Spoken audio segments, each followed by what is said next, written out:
முதல் வாசகம் அரசர்கள் 2ஆம் நூலிலிருந்து வாசகம். அந்நாள்களில் அகசியாவின் தாய் அத்தலியா தன் மகன் இறந்துவிட்டதைக் கண்டு கிளர்ந்தெழுந்து அரச குடும்பத்தார் அனைவரையும் கொன்றாள்.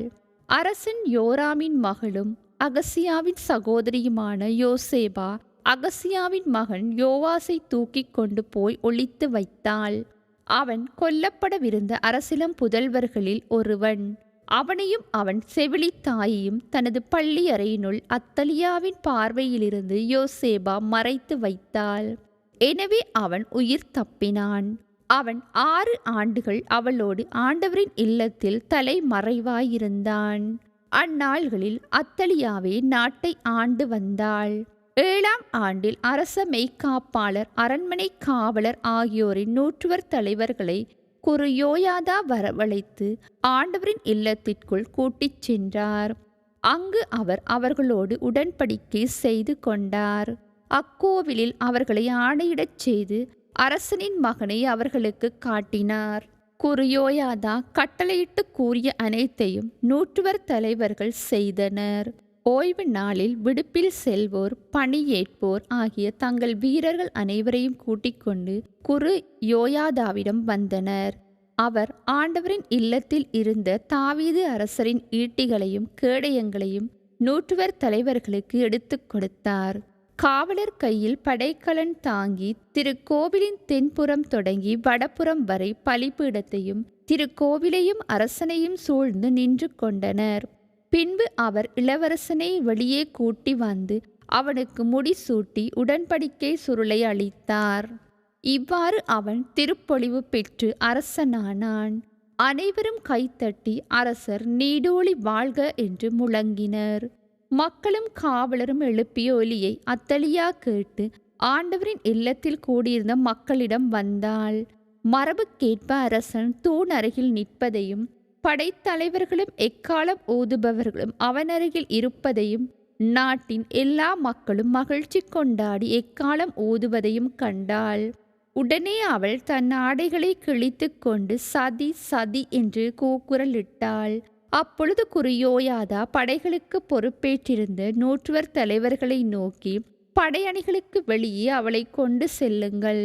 அவளை எவனாவது பின்பற்றினால் அவனை வாளால் வெட்டி வீழ்த்துங்கள் என்று கட்டளையிட்டார்.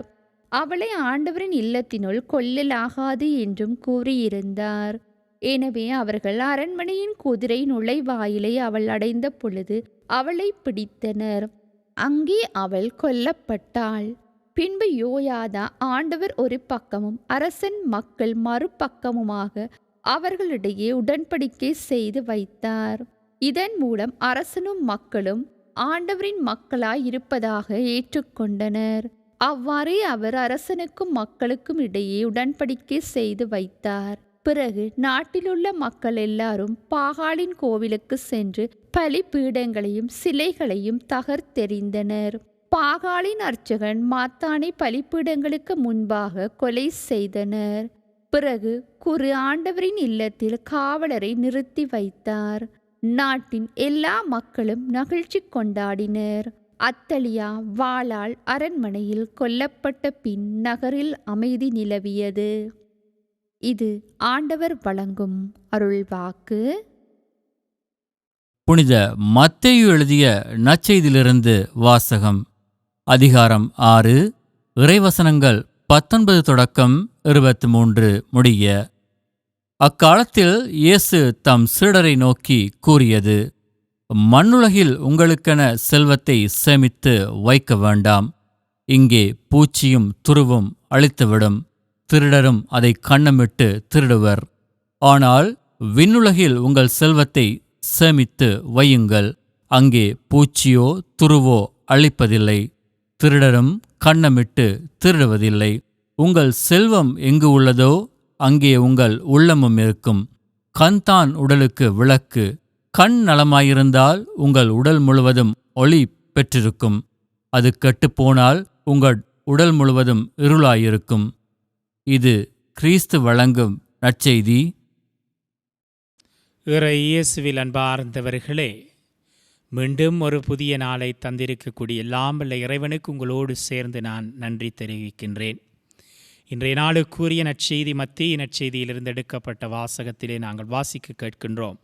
உங்கள் செல்வம் எங்கு உள்ளதோ அங்கே உங்கள் உள்ளமும் இருக்கும் என்று இன்றைய நற்செய்தியிலே சொல்லப்படுகின்றது. இயேசுவில் அன்பார்ந்த சகோதர சகோதரிகளே, இன்றைய நற்செய்தி வாசகத்தை நாங்கள் முழுமையாக வாசிக்கின்ற போது இறைவன் செல்வம் சேர்ப்பிப்பதற்கு எதிராக இருக்கின்றாரோ என்ற ஒரு கேள்வி எங்களுக்குள்ளே எழலாம். ஆனால் இறைமகன் கிறிஸ்து இன்றைய நற்செய்தியிலே சொல்லுகிறார், உங்கள் செல்வம் எங்கு உள்ளதோ அங்கே உங்கள் உள்ளமும் இருக்கும்.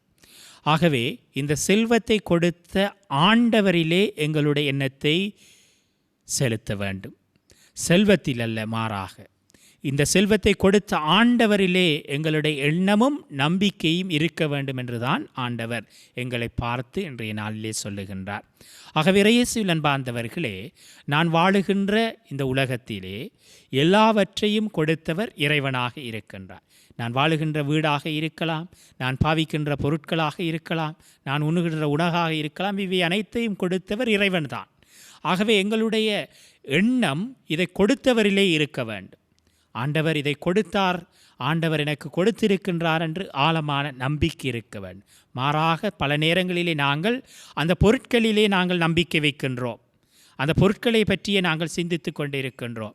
நாங்கள் பல நேரங்களிலே வாகனம் வைத்திருப்பவர்களாக இருந்தால் அந்த வாகனத்திலே பயணிக்கின்ற போது அந்த வாகனத்தை தான் நாங்கள் முழுமையாக நம்புகின்றோம்.